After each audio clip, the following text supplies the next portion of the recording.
These are 5 things that I want you to think about paying off before you retire. And the very first one is credit card debt. A lot of people think, well, as people approach 50 or 60 years old, they don't have a lot of credit card debt, do they, Azul? And, I kind of think that too, but we would be surprised. According to Credit Karma, the average Gen Xer, which is age 42 to 57, the average Gen Xer has almost $8,000 of credit card debt. And the average baby boomer, which is 58 to 76, has over $7,000 of credit card debt. That's a lot of debt that's being charged at 20% plus in many cases on our credit card. That is taking money that in retirement we could use for fun things. Think about what the payment is on $7,000 at 20%.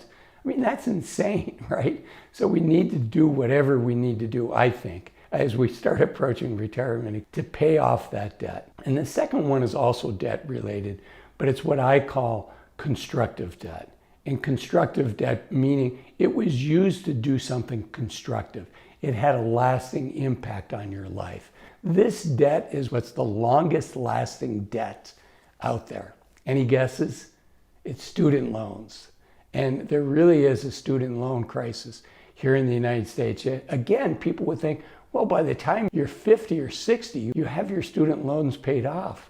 But according to educationaldata.org, this is the breakdown of who owes student loans. So 23% of all student loans are owed by people under 30, which is what we'd expect. And then 30 to 39 is 32%. We're getting to what it is for 50 and 60-year-olds. You're going to be surprised. For 40 to 49-year-olds, it's 22% of all the people that owe debt owe student loans. But 15% of all student loans are owed by people 50 to 59, and 8%, I shouldn't laugh, are owed by people over 60. That's a big number. Now, okay, you might say, okay, maybe they went to the community college and they borrowed $1,000 because it was low interest or no interest when they were in school. So it was free money for them. So they really don't owe that much, right, Azul? Well, again, we'd be wrong. I would think that too, but we're wrong. Again, according to educationaldata.org, the average remaining student loan balance, again, under 30 is about a little under $25,000. 30 to 50 is almost $43,000. But look at this, 40 to 49 is almost $45,000 of outstanding debt. And it doesn't go down much. From 50 to 59, that number's $44,000. And from 60 and older, it's a little less than $36,000. So, student loans is not just an issue for young folks. It's an issue for all of us. And so I want you to do what you can to pay down those student loans so you don't have that hanging over your head. Yes, it was constructive debt, but its constructivity has come and gone, and it's time to retire that debt. Okay, let's keep going. The number 3 in my list is in case you've been helping your kids with their college. Many of us have cosigned loans for our kids, and so getting free of that to the extent you can before you retire is important. Just getting out of all these debts, just to have the optionality and the freedom. Boy, if you can go into retirement completely debt-free, that's a game changer for you, right? You don't have that hanging over your head. For many people, let's say you own your house and you retire and you're thinking, okay, what do we want to do? We're as young as we're ever going to be when we first retire. You're in what I call the youth of your senior years. And unfortunately, you're not always going to have this energy and this vigor and vitality. I tell people, unfortunately, if they're 60 years old, they likely have less than 1,000 weeks remaining of healthy active time. So you want to have as much freedom as you can, as early as you can, and you don't want these debts hanging over you. So you want that optionality. I was talking earlier, for many people, if they're debt-free, if they own a house, they could rent out their house if they wanted to do this, and they could slow travel around the world. They could go to Europe and spend 2 months there, and they could go to Southeast Asia and spend a month there.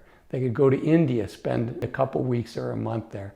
They could go to Australia, etc., South America, Latin America.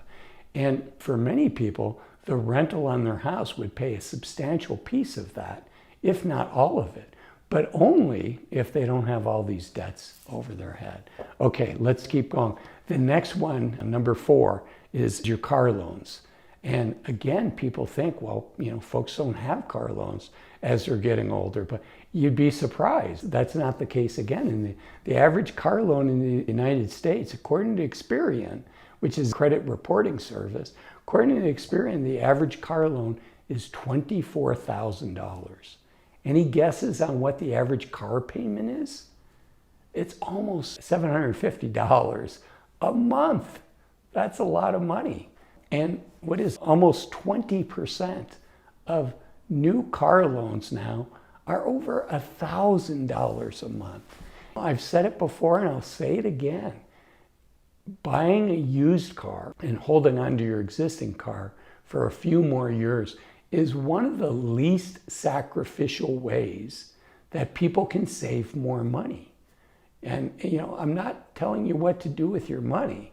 I'm just sharing my experience that most of my clients, I've been a financial advisor for over 20 years. If we haven't met, hi, I'm Azul. I should introduce myself. But I've helped guide hundreds of families into retirement. And I have 3 rules for becoming wealthy. And rule number 1 is no matter how much you make, you need to spend less than what you make. You need to save. Second part of that is it's not enough to just save, you also have to invest it. But the lifestyle creep, it's so easy to come into play. And one of the things I've seen is one of the least sacrificial ways for people to save more money is to quit buying new cars every 3 to 5 years. So enough said. You do you. This is not a judgment at all. I have things that I enjoy spending my money on. I do a lot of traveling, and that's my thing. And if new cars are your thing, enjoy them. But if you can get that car loan paid off before retirement, it will give you more freedom. And then, of course, the biggest one is your mortgage. Trying to get that paid off.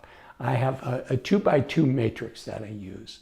And when I'm on a phone call with a potential client, I'm looking at this matrix, or it's just in my head now, but it's essentially, do you have a pension at work or do you not? And do you have a mortgage or do you not? And you want to be in that upper right-hand quadrant, ideally, few of us are, where we have no mortgage and we have a pension. So yes, pension, no mortgage. So most of us don't have access to a pension, right? That's a thing of the past. Unless you're a government employee. There are a few companies. If you do still have a pension, kudos to you. That's a huge asset. You should feel great about that. I know you have to work at your company for many, many years to earn it, and you've earned something very valuable. But for those of us that don't have a pension, the way we can get the most freedom is by paying off that mortgage. First, we want to pay down that high interest debt.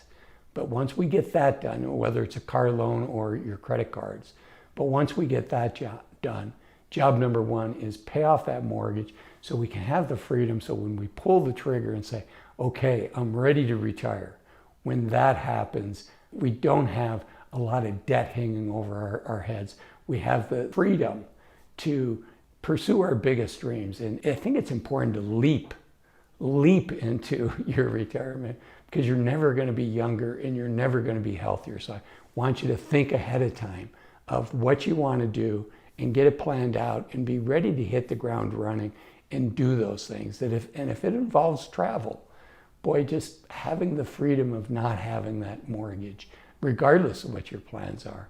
But with travel, it gives you the flexibility to maybe rent your house out and have that income stream if you're going to travel for long periods of time. Okay, so those are the 5 things that I want you to consider paying off before you retire.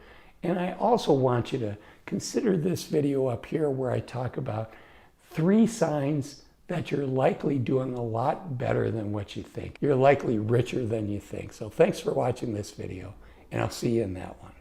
Bye-bye.